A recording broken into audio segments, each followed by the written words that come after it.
Hello friends, myself Patel Rumi, Ashwamegh Vidyalaya, ધોરણ 8, વિષય વિજ્ઞાન, પ્રકરણ નંબર 10, તરુણાવસ્થા તરફ. મિત્રો, આપણે આગલા વિડીયો લેક્ચરમાં પ્રાજનિક કાર્યની શરૂઆત કરવામાં અંતઃસ્ત્રાવના ફાળા વિશે માહિતી મેળવી હતી. તેમાં પણ આપણે જોયું હતું કે પિટ્યુટરી ગ્રંથિમાંથી સ્ત્રાવિત અંતઃસ્ત્રાવ પ્રજનન અંગોને ટેસ્ટેરોન નરમાં તથા ઇસ્ટ્રોજન માદામાં ઉત્પન્ન કરવા માટે પ્રેરિત કરે છે. તો મિત્રો, આજના વિડીયો લેક્ચરમાં આપણે નવા મુદ્દા વિશે માહિતી મેળવીશું. ટોપિકનું નામ છે મનુષ્યમાં પ્રજનન કાળની અવધિ, કે મનુષ્યમાં પ્રજનન કાળની અવધિ કેટલા વર્ષ સુધી અને ક્યાં સુધી રહે છે તેના વિશે માહિતી મેળવીએ. કે જ્યારે તરુણોના શુક્રપિંડ તથા અંડપિંડ જન્યુઓ ઉત્પન્ન કરવા લાગે છે ત્યારે તે પ્રજનન યોગ્ય થઈ જાય છે.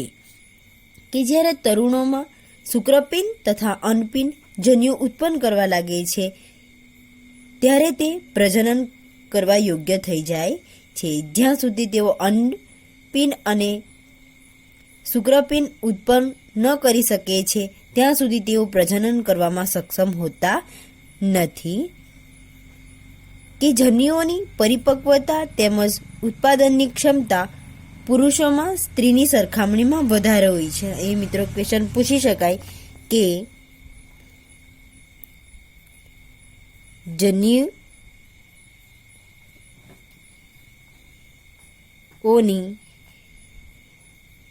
પરિપક્વતા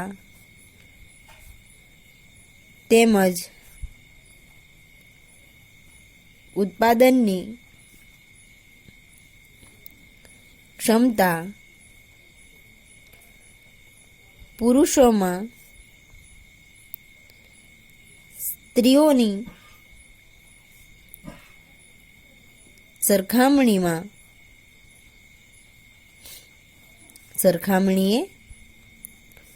વધારે હોય છે. કે જન્યુઓની પરિપક્વતા તેમજ ઉત્પાદનની જે ક્ષમતા છે એ પુરુષોમાં સ્ત્રીઓની સરખામણીએ વધારે હોય છે. કોની સરખામણીએ વધારે હોય છે? તો પુરુષોમાં સ્ત્રીઓની સરખામણીએ વધારે હોય છે. સ્ત્રીઓમાં પ્રજનન અવસ્થાનો પ્રારંભ યૌવનારંભ એટલે કે 10 થી 12 વર્ષની ઉંમરે શરૂ થઈ જાય છે. એના વિશે આપણે ભણી ગયા છે કે સ્ત્રીમાં પ્રજનન અવસ્થાનો પ્રારંભ યૌવનારંભ દરમિયાન એટલે કે 10 થી 12 વર્ષની ઉંમરથી શરૂ થઈ જાય છે તથા સામાન્ય રીતે 45 થી 50 વર્ષની ઉંમર સુધી ચાલ્યા કરે છે. કે સ્ત્રીઓમાં પ્રજનન અવસ્થાનો પ્રારંભ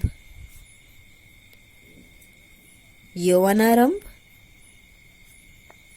એટલે કે 10 થી 12 વર્ષની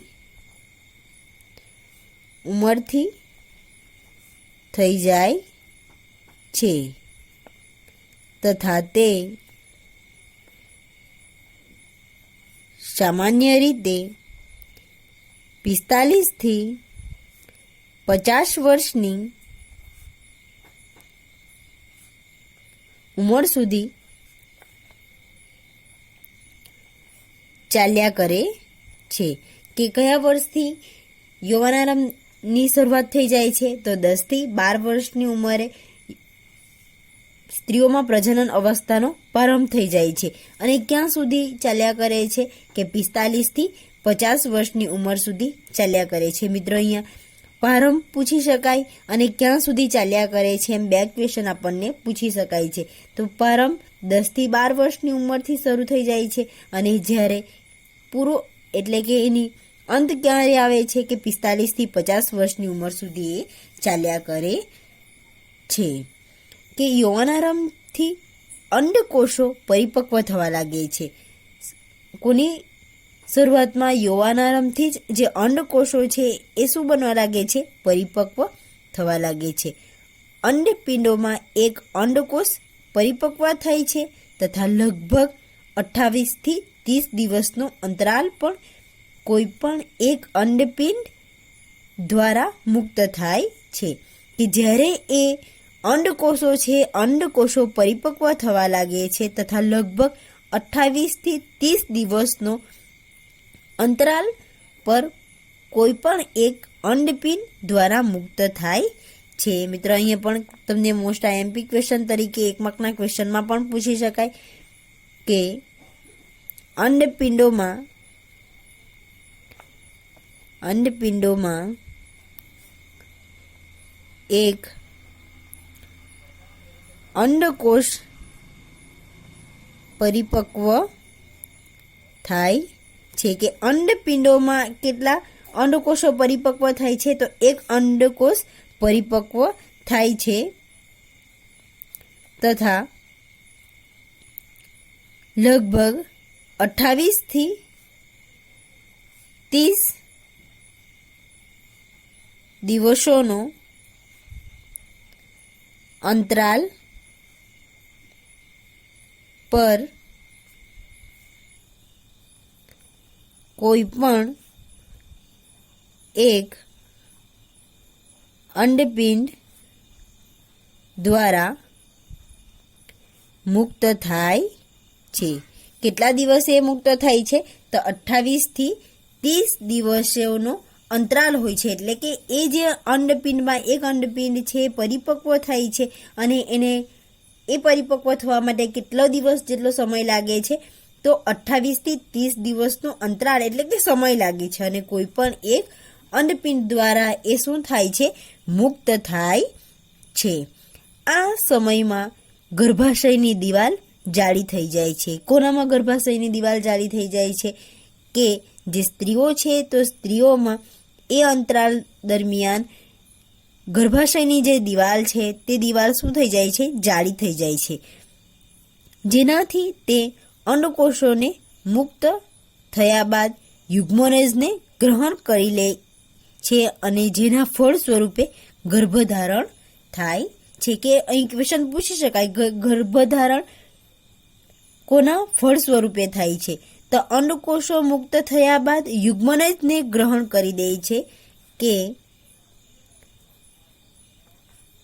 અંડકોષોના મુક્ત થયા બાદ યુગ્મનજને ગ્રહણ કરી લે છે. કે અંડકોષોને મુક્ત થયા બાદ યુગ્મનજને ગ્રહણ કરી શકે છે અથવા તો ગ્રહણ કરી લે છે. જેનાથી શું થશે? કે જે અંડકોષો છે મુક્ત થયા બાદ યુગ્મનજને શું કરી દે છે? ગ્રહણ કરી શકે છે અને જેનાથી ફળ સ્વરૂપે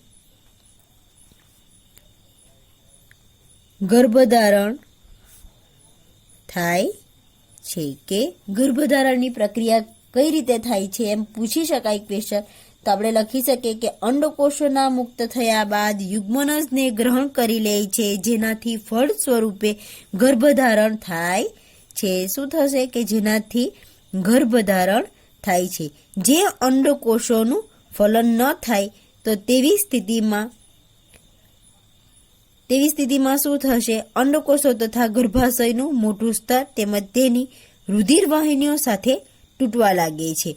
જો કોઈ પરિસ્થિતિ કારણોસર ગર્ભધારણની જે પ્રક્રિયા છે એ ન થાય તો તે સંજોગોમાં શું થશે? જો અંડકોષોનું ફલન ન થાય તો તેવી સ્થિતિમાં જે અંડકોષ છે તથા ગર્ભાશયનું જે મોટું સ્તર છે તેમજ તેની રુધિર વાહિનીઓ તૂટવા લાગે છે અને તેનાથી જે સ્ત્રીઓ છે સ્ત્રીઓમાં રક્તસ્રાવ થાય છે. સ્ત્રીઓમાં શું થાય છે? જે ગર્ભધારણ ન થાય છે અને એવી પરિસ્થિતિઓમાં સ્ત્રીઓમાં રક્તસ્રાવ થાય છે.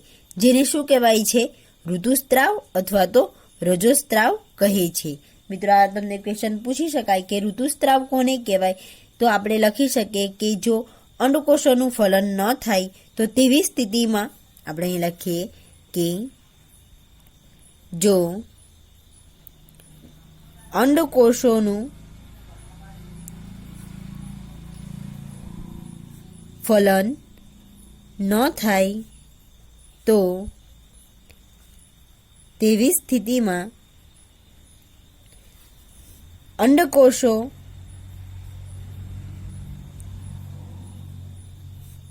તથા ગર્ભાશયનું મોટું સ્તર તેમજ તેની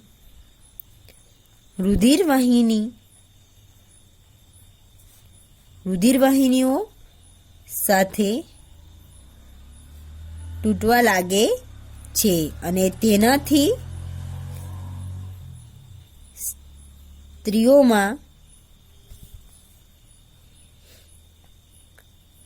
રક્તસ્રાવ થાય છે, જેને ઋતુસ્રાવ અથવા રજોસ્રાવ કહે છે. મિત્રો, એ તમને ક્વેશ્ચન પૂછી શકાય કે ઋતુસ્રાવ કોને કહેવાય, ત્યારે આપણે લખી શકીએ કે જો અંડકોષોનું ફલન ન થાય તો તેવી સ્થિતિમાં અંડકોષ તથા ગર્ભાશયનું મોટું સ્તર તેમજ તેની રુધિરવાહિનીઓ સાથે તૂટવા લાગે છે, તેનાથી સ્ત્રીઓમાં રક્તસ્રાવ થાય છે અને જેને ઋતુસ્રાવ અથવા તો રજોસ્રાવ કહે છે. શું કહેવામાં આવે છે? ઋતુસ્રાવ અથવા તો રજોસ્રાવ કહે છે.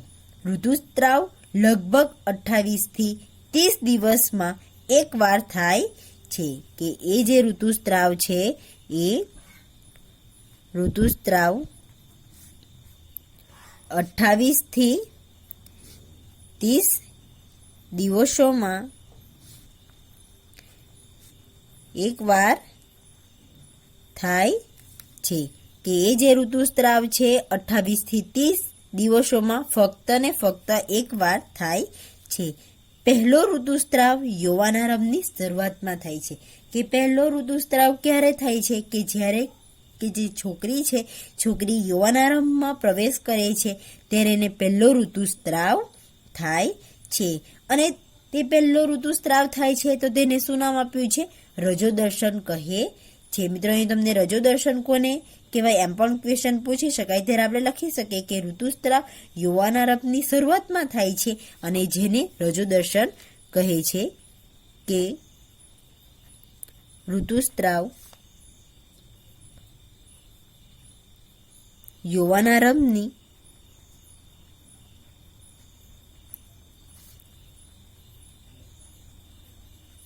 શરૂઆતમાં થાય છે, જેને રજોદર્શન કહે છે. તેને શું કહેવાય છે? કે રજોદર્શન કહે છે. કે એ જે ઋતુસ્રાવ છે યૌવનારંભની શરૂઆતમાં થાય છે અને તેને શું કહેવાય છે?